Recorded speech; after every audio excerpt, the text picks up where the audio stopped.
বছর পরে তোমার বুকের পানি, তোমার 6টি সন্তান তোমার বুকে ফিরে দেব। আর শুধু শুধু একা যে রেখে যাচ্ছি না, রেখে যাচ্ছে সিংহাসন, রেখে যাচ্ছি রাজ্যের প্রজাদেরকে। তুমি ওই সিংহাসনে বসে সুন্দরভাবে মেরামত করে সুন্দরভাবে পরিচালনা করবে। শালিকা অবশ্যই বলো, আপনাকে আমি বিদায় দিই। কেমন করে প্রাসাদে থাকবো স্বামী? দুঃখ করি না, আমি যে বিদায় দিতে পারবো না। এই যে বিধির লিখন শালিকা, এই যে বিধির লিখন।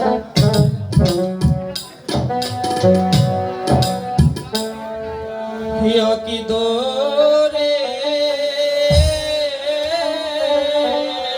শালিকা বাহানি যে প্রাণ স্বামী আয়ো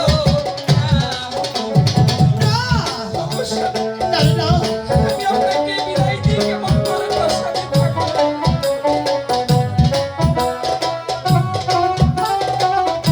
দুঃখ করি না শালিকা।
শুনতে পাচ্ছি না, শুনতে পাচ্ছি না।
আমি রাধার সামান পালন করতে